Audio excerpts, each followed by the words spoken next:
السلام علیکم ورحمۃ اللہ وبرکاتہ حامدا ومصلیا اما بعد فاعوذ باللہ من الشیطان الرجیم بسم اللہ الرحمن الرحیم وما ارسلناک الا رحمتا للعالمین صدق اللہ العظیم۔ ایک مرتبہ پھر سے آپ تمام کا سلسلہ بار سیرت النبی صلی اللہ علیہ وسلم میں تہہ دل سے استقبال ہے۔ امید ہے کہ سب خیریت سے ہوں گے۔ سیرت النبی صلی اللہ علیہ وسلم کا یہ ویڈیو سیریز کا چوتھا حصہ ہے، یعنی پارٹ 4 ہے۔ ہم نے تیسرے حصے میں کیا کہا تھا تھوڑا مختصر انداز میں سن لیتے ہیں تاکہ چوتھا حصہ ہمیں بہتر طریقے سے سمجھ میں آ جائے۔ ہم نے تیسرے حصے میں سنا کہ حضرت ابراہیم علیہ السلام نے مکہ مکرمہ کا جو آخری سفر فرمایا ہے وہ تاریخ ساز سفر بن گیا، کیونکہ حضرت ابراہیم علیہ السلام اور حضرت اسماعیل علیہ السلام نے اسی آخری سفر میں اللہ کے حکم سے بیت اللہ شریف کی تعمیر کی۔ جب بیت اللہ شریف کی تعمیر مکمل ہو گئی تو حضرت ابراہیم علیہ السلام اور حضرت اسماعیل علیہ السلام نے یوں دعا مانگی، اے ہمارے پروردگار، اس قوم میں ایک ایسا نبی مبعوث فرمائے جو ان پر آپ کی آیتیں پڑھ کر سنائے اور ان کو حکمت کی تعلیم دے اور لوگوں کا دلوں کا تزکیہ کرے، بے شک زبردست حکمت والا ہے۔ اس اہم دعا کا مصداق سرکار دو عالم صلی اللہ علیہ وسلم کی ذات گرامی ہے۔ تیسرے حصے میں بتایا تھا جب بیت اللہ شریف کی تعمیر مکمل ہو گئی تو حضرت ابراہیم علیہ السلام نے اعلان حج کے ساتھ ساتھ اللہ تعالیٰ کی رہنمائی میں حج کے ارکان و مناسک ادا کر کے عملی نمونہ پیش کیا۔ حضرت ابراہیم علیہ السلام کی آواز پر لوگوں نے لبیک کہا اور دور دراز مقامات سے ہر سال حج کے لیے آنے لگے۔ اس طرح حج ملت ابراہیمی کا ایک اہم رکن قرار پایا۔ حضرت اسماعیل علیہ السلام اس رکن کو مضبوطی سے تھامے رہے، پکڑے رہے۔ حضرت اسماعیل علیہ السلام کے دل میں خانہ کعبہ کی عظمت باقی رہی۔ حضرت اسماعیل علیہ السلام برابر ہر سال اس کا حج کرتے رہے۔ حضرت ابراہیم علیہ السلام اور ان کے بیٹے حضرت اسماعیل علیہ السلام کے ذریعے اللہ تعالیٰ نے پیارے حبیب صلی اللہ علیہ وسلم کی بعثت کے لیے آپ صلی اللہ علیہ وسلم سے 2500 سال پہلے مکہ مکرمہ کو یعنی مکہ شہر کو بسایا اور آباد کروایا۔ اسی شہر میں حضرت اسماعیل علیہ السلام پلے بڑھے اور بیت اللہ شریف کی خدمت کی اور دین ابراہیمی کی تبلیغ میں مصروف رہے، اور حضرت اسماعیل علیہ السلام تا حیات بیت اللہ شریف کی متولی رہے۔ اللہ تعالیٰ نے حضرت اسماعیل علیہ السلام کو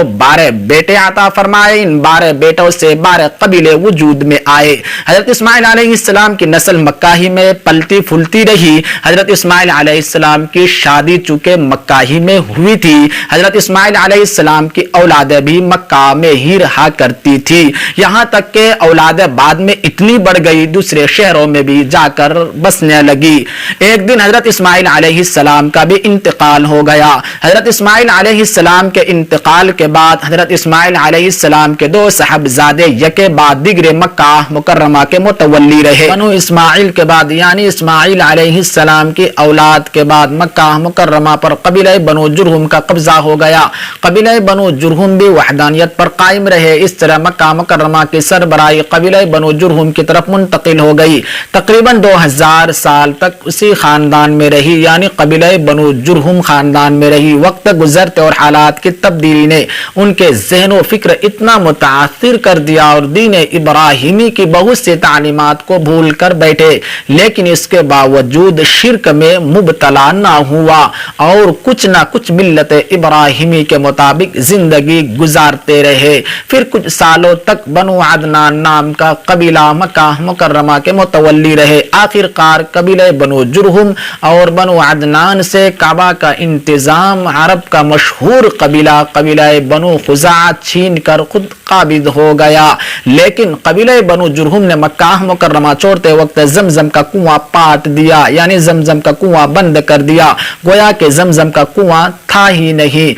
اس میں کئی تاریخی چیزیں جیسے خانہ کعبہ کے کونے میں لگا ہوا پتھر حجر اسود نکال کر دفن کر کے اس طرح زمین کے ساتھ ہموار کر دیا، نشانات بھی باقی نہیں چھوڑے۔ حالانکہ یہ واقعات بہت لمبے ہیں، انشاءاللہ اب یہ آگے جانیں گے ان جھگڑوں کی وجہ سے زمزم کا کنواں بند ہو گیا۔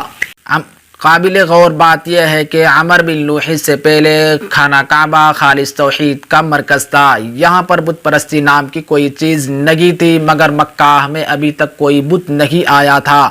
جس شخص نے مکہ میں بت پرستی کی شروعات کی اور بت پرستی کو پھیلایا، ان کا نام عمر بن لوحی تھا۔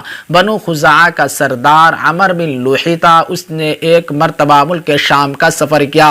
اسے وہاں ایک بت نظر آیا جس کا نام حبل تھا۔ وہاں کے بت پرستوں نے عمر بن لوحی کے سامنے اس بت کی خصوصیات بیان کیے۔ اسے بتایا گیا یہ حبل بت جنگوں میں اپنے پجاریوں کی مدد کرتا ہے اور یہ بارش کا بھی دیوتا ہے۔ یہ سن کر عمر بن لوحی نے اسے حبل نامی بت کو خرید لیا اور مکہ مکرمہ میں لا کر بیت اللہ شریف کے اندرونی حصہ میں اسے نصب کر دیا۔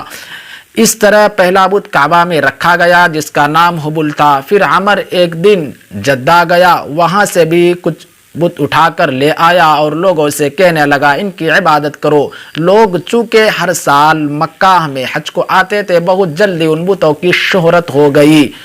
عرب میں چونکہ سینکڑوں قبیلے تھے، سب نے الگ الگ اپنے بت بنا لیے۔ جو قبیلہ جتنا بڑا مشہور تھا ان کے بت اتنے ہی بڑے اور اتنے ہی مشہور ہو گئے۔ مکہ میں سب سے بڑا مشہور قبیلہ قریش کا تھا، ان کے بت کا نام حبل اور عزا تھا۔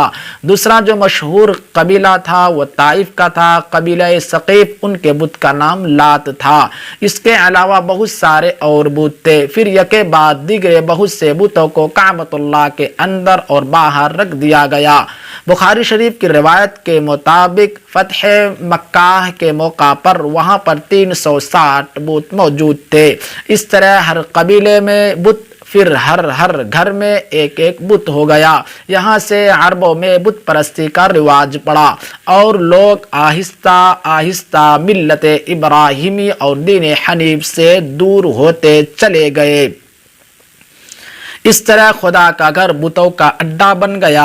اسی طرح بت پرستی کرتے ہوئے صدیاں گزر گئی، لوگوں کے ذہن بدل گئے۔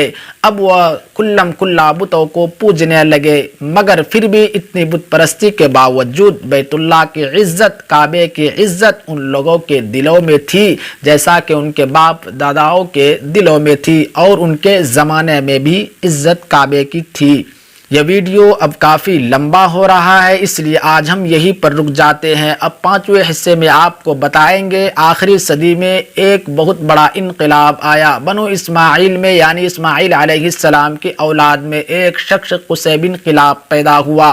اس نے قبیلہ بنو خزاعہ سے لڑ جھگڑ کر اس سے سرداری چھین لی اور مکہ مکرمہ کی باغ ڈور خود سنبھالی اور کعبہ کی ساری خدمتیں اپنے ہاتھ میں لے لی۔ قصی بن کلاب کے بعد مکہ مکرمہ کی سرداری یکے بعد دیگرے ان کے بیٹے عبد مناف، پوتے ہاشم اور پڑپوتے آپ صلی اللہ علیہ وسلم کے دادا عبد المطلب کو حاصل ہوئی۔ ہمارے اس سیریز کے ساتھ جڑے رہیں، اب تھوڑا سا انتظار کریں، انشاءاللہ بہت جلدی 5واں حصہ آپ کے سامنے حاضر ہوگا۔ اس ویڈیو کو شیئر ضرور کریں۔